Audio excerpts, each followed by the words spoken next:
उससे भी बड़ा एक सर्वे आया है, नंबर ऑफ वोटर्स पोल्ड उसमें कम है, 26,000 है, इंडिया टुडे का सी वोटर सर्वे, पर वो 543 सीट, सारे सीटों का सर्वे किया है एंटायर, तो स्प्रेड उसका बेटर है।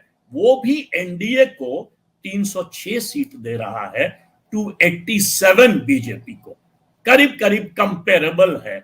और एनडीए को इंडिया को 193, कांग्रेस को 74।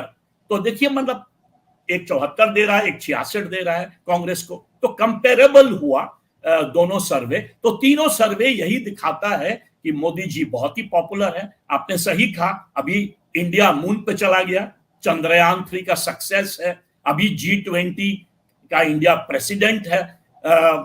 लगता है पुतिन और जी को छोड़ के, चाइना के जो प्रेसिडेंट है, बाकी सभी वर्ल्ड लीडर्स इंडिया आ रहे हैं।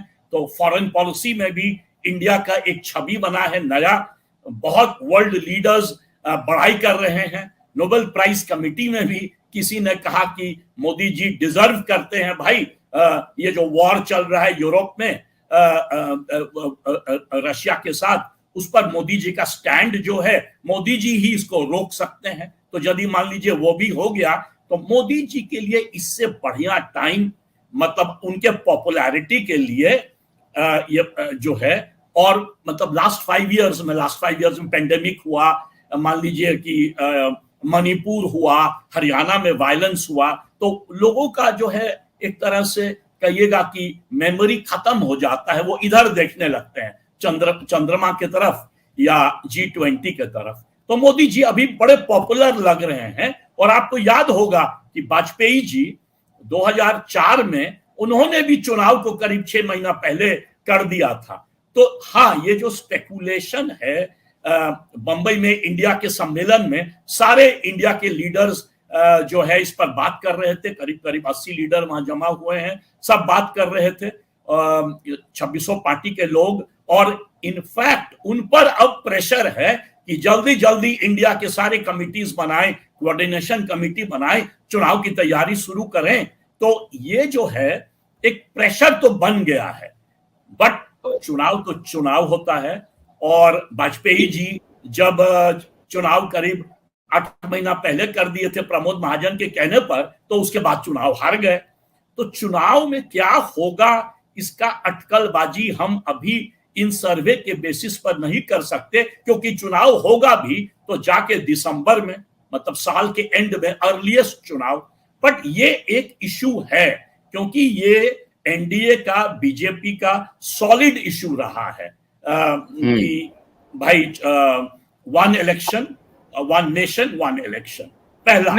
दूसरा एक चीज और मैं बोलना चाहता हूं कि कुछ इश्यूज भारत में बहुत साल से रुका हुआ है, उसमें 2 जो इशू है जो डायरेक्टली विमेन वोटर को इफेक्ट करता है, वो है यूनिफॉर्म सिविल कोड और दूसरा विमेन्स रिजर्वेशन बिल।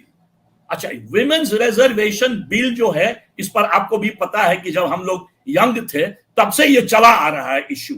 और इस पर जो है 2 पार्टी, कांग्रेस और बीजेपी, सबसे पहले इसको इनिशिएट की थी कांग्रेस अपने समय में, और कांग्रेस और बीजेपी अग्री करती है विमेन्स रिजर्वेशन बिल पर जो बाकी रीजनल पार्टीज हैं वो इसके खिलाफ में है। आपको आशुतोष जी याद है, स्वर्गीय शरद यादव, इस पर जो उनका कमेंट कि अरे ये तो वो क्या बॉब कट जो बाल काटती है, शरद यादव, हाँ शरद यादव जी का कमेंट की बॉब कट जो बाल करती है, मतलब कि अपर एलीट, अपर कास्ट लेडीज के लिए है। तो ये बड़ा ही चालाक स्ट्रैटेजी होगा कि इसको इंट्रोड्यूस करके और इंडिया के खेमे में डिवीजन कर दें, है ना। कांग्रेस जो है वो शायद सपोर्ट करे या 2-4 पार्टी और सपोर्ट करे, ममता शायद because she is a women leader support कर दें।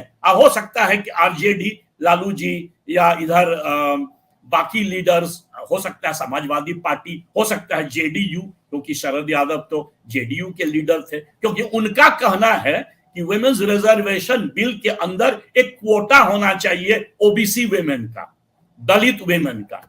तो ये जो है ना, ये एक तरह से माने हमको लगता है कि सिंसियरिटी जो भी हो बीजेपी का फॉर वुमेन्स रिजर्वेशन बिल, ये एक तरह से कह सकते हैं कि एक स्पिन अटैक है, ऐसा स्पिन मारे कि इंडिया डिवाइड हो जाए, और अभी डिवाइड हो जाएगा चुनाव के पहले, तो इसका एडवांटेज फिर भाजपा को मिलेगा। हाँ सॉरी।